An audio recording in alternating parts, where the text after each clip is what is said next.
فنزلت اشتري كتكوت. تعالوا بقى نعملوا تحدي سريع زي مع الفرعون الكبير الصغير. كرة عيني اختار ورقة من دول. تحدي؟ طبعا. تعزمني على الاكل بره؟ انا عارف ان انا حظي وحش. حظ سعيد المرة القادمة. يلا بقى نروح نلبس. يلا بينا. وقبل اي حاجه خالص بقى عايزاكم تدعوا لي بالشفاء العاجل ان ربنا يشفيني وياخد بيدي، لان انا تعبانه جدا جدا جدا.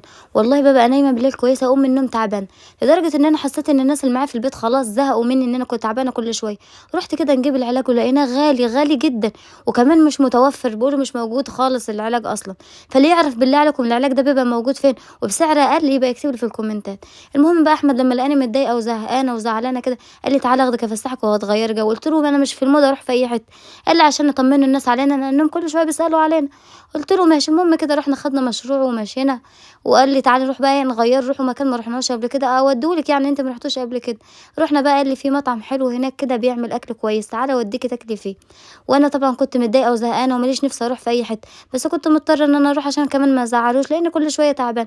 تدعوا لي بالله عليكم ربنا يشفيني، وتحاولوا تشيروا الفيديو ده لاكبر عدد ممكن من الناس، وتدعوا لي ان ربنا ياخد بيدي. المهم كده رحنا قال لي تحبي تاكلي؟ قلت له هاكل اي حاجه عشان انا اصلا ماليش نفس. قال لي لا مش معقول، انت بتاخدي علاج تقيل والمفروض تاكلي اكل كويس. المهم بقى كده قال لي هندخل جوه كمان اظبط لك الاكل بنفسي. قلت له يا سلام. دخل كده عمل لي بيتزايه وواحده فطيره، واحده كمان فطيره بالسكر واللبن، مع اني عارف ان انا ما بناكلهاش، بس قال لي لا عشان حاجه تقويكي. قلت له انا انت عارف ان ماليش اي حاجه في اي حاجه من مشتقات اللبن. المهم كده عمل الاكل وطلعه قال لي لازم تاكل وتملي بطنك. طب انت كل. قال لي لا انا هاخد حته صغيره وانت كل الباقي. قلت له يا عم انا مش هاكل ده كله. قال لي يا شيخه اسمعي الكلام عشان تبقي كويسه وتكبري، مسكت كل شويه تكبري وانا قصيره للدرجه دي؟ مش باينه ان انا كبيره ولا ايه؟ المهم بقى بعد ما اكلت ومسحت بقي كده واتظبطت قال لي يلا عشان تحلي. قلت له تاني يا عم انت عارفه ماليش فيه.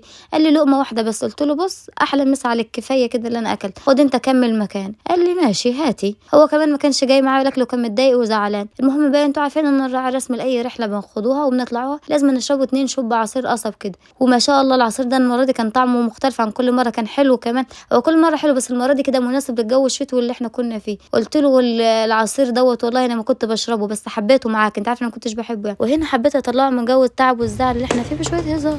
ايه ده انت بتعمل ايه؟ برمي البتاع فيه ايه؟ انت عارف انت بتعمل ايه؟ ايه اللي انا بعمله؟ ده ديت النعمه دي، ازاي ترمي النعمه على الارض؟ نعمه؟ العلبه الفاضيه دي نعمه؟ ايوه نعمة في كده. هنقول لك انا السبب الاولاني يا حبيبي عشان نحافظ على نظافه الشارع. السبب الثاني ديت هنغسلوها تمام، وانت نازل بعد كده بحط لك فيها عصير. عارف النعمه ليه؟ ودي غاليه جدا. انت عارف كيلو البلاستيك بكام دلوقتي؟ او نلموها ونبيعوها عادي يعني عشان تقش اللي احنا بقينا فيه. هنبيعوا بلاستيك اليومين الجايين يعني؟ طبعا انا لو لقيت حاجه وانا ماشي هلمه. تعالى وانا اوريك، ولو لقيت كنز هلمه. سكت عادي.